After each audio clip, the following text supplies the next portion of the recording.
Okay, no. Hey friends and family, it is LCruu. Welcome back to my channel. If you want to be a part of more adventures, go ahead and follow my Instagram. Let me restart here.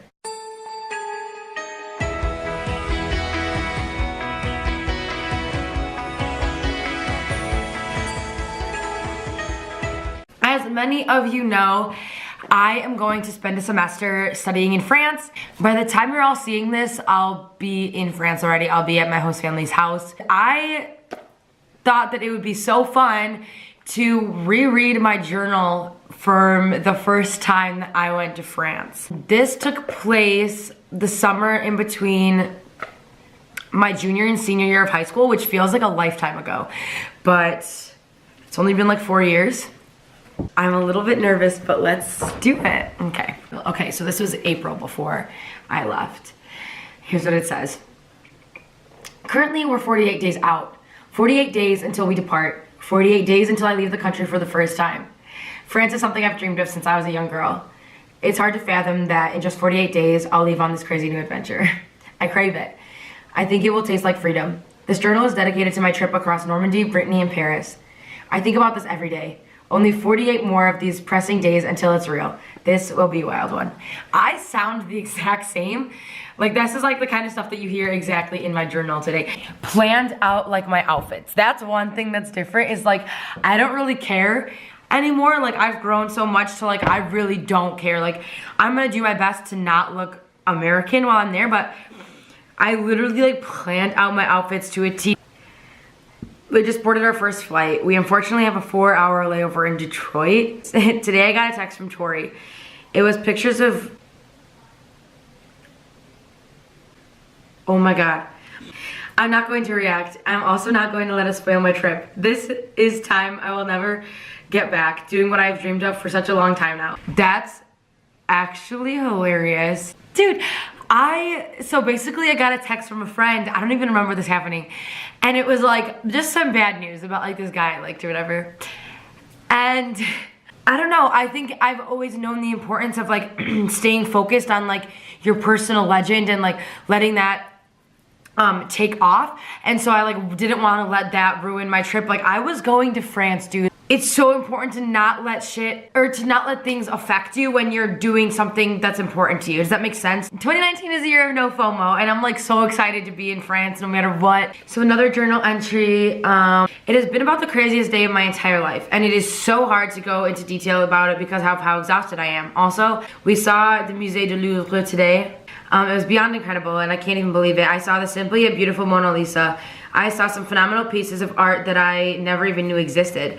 I was completely exhausted but mesmerized. The building itself was crafted so intricately. It's humongous and so beautiful, and I don't even have the words to how I'm feeling or how awesome this place is. I saw the original walls that were built before the Louvre was a museum, long before. I have a pretty awesome group that I'm traveling with, so we talk a lot about what we see and why we like it, etc. Everything I saw, just the streets and buildings in general, was just so happy and different and beautiful. And I wish there was a way for me to actually explain out or any of this, but I can't. We had a beautiful, yummy dinner. We saw Notre Dame. I am getting emotional because like, I forgot how much I loved France, and I'm just so excited to be back there. And like, just reading this reminded me like how in love I am with language and culture, and that like, I actually get to do this again for 4 months, and like, I can't even imagine what my journal is gonna sound like when I'm actually immersed in the culture, like not even just doing the touristy things where I go to the Louvre, you know? We saw all the important historical buildings of Paris. We saw the Latin Quarter, which is only Latin because it's a bunch of books, and that was the original written language. Who knew? They did, apparently. I didn't. Basically, I cannot read this, but something about les étoiles, meaning the stars. This is like the longest freaking journal entry. My handwriting was like a lot worse then too. We went to the top of the only skyscraper, Gratte-Ciel, in the entire city. It was simply gorgeous. You could literally see everything. Notre Dame, the Louvre, the Inside Out Art Museum. That is a really cool thing. There's always something about the water that gets me thinking and nostalgic. Hey! Wow. I wish there was a way to write about each favorite detail. I missed so much from the first day. Kind of upsetting. Like how Mr. Kalas was teaching us Chinese on the bus ride, or how he was rapping in French. Truly a life-changing experience, and it's only been 3 days. I'm mad at myself for getting mad about our about our outlets, as all part of the adventure, right? Definitely a faith test. At 9:17 p.m., whatever time zone France is in. Wow. Wow is all I can say. Today we arrived in Normandy. This place is beautiful. God is truly on my side. This place is working outlets, what? And let me just say, gorgeous is an understatement. The room itself is fantastic. The fact that we're staying in an apartment is just insane to me. I never would have guessed.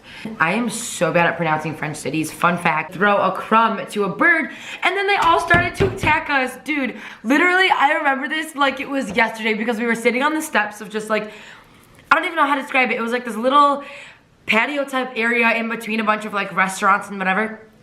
And my friend literally just like threw a breadcrumb at these birds and they all swarmed towards us. Literally, it was wild, but blah, blah, blah.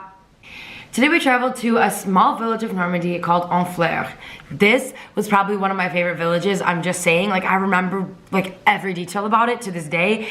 And I got this really cute ring there that actually I lost last year. Anyway, I said it was such a cute place. I'm so glad that we're getting all these opportunities that most tourists don't. There was not one modern building. I also ended up buying this ring that I liked and I spent hella money on it. That's the ring that I lost last year. Oh my gosh. Okay, so the story behind that is we were walking to this party and me and Brendan were holding hands, like walking down the street, and he kept like playing with it. It was on this finger, and he kept like playing with it, and it must have fallen off. I don't exactly remember, but I like remember not having it at the next point that we were at. Do you know what I mean? So I'm not blaming him, but I'm blaming him because I loved that ring so much. Anyway, it's fine. We sat down to grab a quick lunch. Nick and I ran over to this garden and had a huge laughing fit because my umbrella flipped due to the wind. Pretty sure we've all been snap happy like 90% of the trip. Oh my gosh. And when we got there, I wasn't really sure what we were doing. No one was. So I asked one of our directors. She laughed at my question and left it at that. We walked a ways and then arrived at this beautiful open street area thing. Then we saw the Atlantic. Wow, it went on forever. So we walked to the top of a very large cliff. Grassy, rocky, muddy, you name it. We trekked up there for a while, laughing all along the way. It felt great when we finally reached the top. The water met the sky in a perfect collision. The water is something that always mesmerizes me. The mountain/cliff thing was so many ups and downs. Maddie was talking about the symbolism. She said that the stairs represent the struggle of life, mostly because they were so steep. And then once you got to the top, it was just that much more worth it. You look out and everything is infinite. Your problems become so small. Just some turbulence in the air. I don't know what that says. Like all the movies. Oh my God, it makes sense.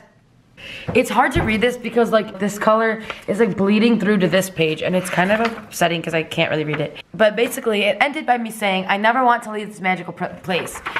That's my problem. I fall in love with places. Life is so confining sometimes. Like in school, like I can't just go and be in a magical place, and like I do my best to make my place magical no matter where it is. This is gonna take forever to edit. So this page is all about when we went to the first ever World War II museum. The really intense feelings I was feeling because thousands and thousands of people died for literally no reason. The little town was just as beautiful. Not to mention all the fun we had with the little free time that we had. It was also great because instead of shopping, we decided to sit up on the wall. I never realized the amount of beauty a once terrible place could be. We could see the beach from the top of the cliff thing. It was a legitimate beach, the Omaha. I guess I was expecting something different, but oh mon dieu, it was beautiful. As I said, water hits my heart. I can't even describe the beauty and happiness that this chunk of time encompassed. We took some pictures, learned to skip rocks, and 2 of our students even took a swim. I never wanted to leave. There's a lot more to get through, so let's do it.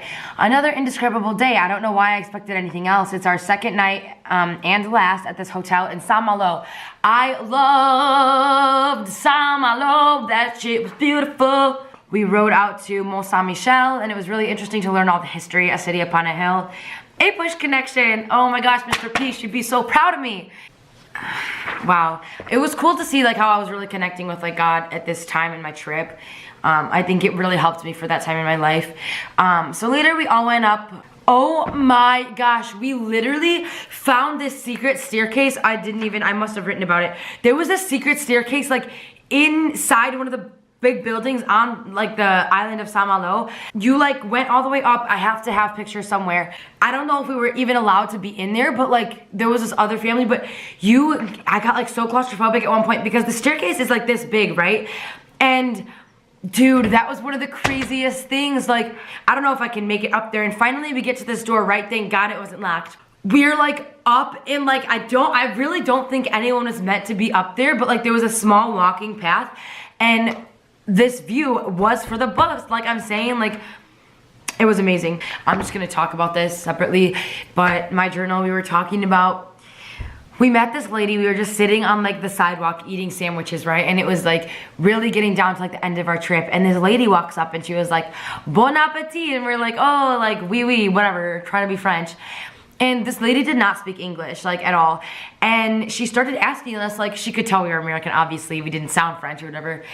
She was, like, asking us why we're here and, like, what we want to do, like, for a living one day and, like, what our favorite part has been and all this stuff. So we were trying to conduct this conversation with this lady who is completely French. That was one of my favorite things of the whole trip, I think, because most people, like in stores and stuff, they know you're American. They're just gonna speak English to get you in and out, you know? They don't, like, they like to see that you're trying, but they don't care that much. I felt so empowered that, like, I could communicate. And maybe that's why my heart is so much on fire about it and, like, this all today, but it was so cool. It was definitely one of the coolest experiences from this trip. Oh my gosh, the artist area of Paris. I was happy to be back in this hustling, bustling city.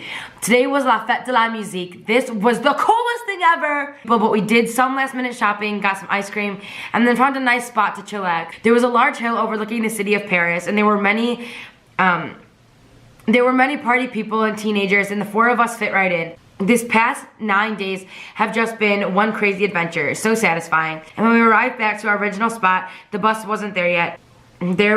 But there was a lot of music, so why not dance? It was definitely a perfect way to end our trip. I'm so ready for this adventure. Like, oh my gosh, this is gonna be like the craziest thing I did my whole life. Maybe, I don't know, I've done some wild things, which you can watch on my channel. A lot of what adventure means to me is traveling, getting out of your comfort zone, and just going, just shut up and going. Thank you all for tuning in today. I hope you enjoyed this little past life journey with me, and that you stick with me on the rest of my journey throughout France and Aix and Marseille and wherever else I end up going. Keep living large, and I'll catch you on the flip.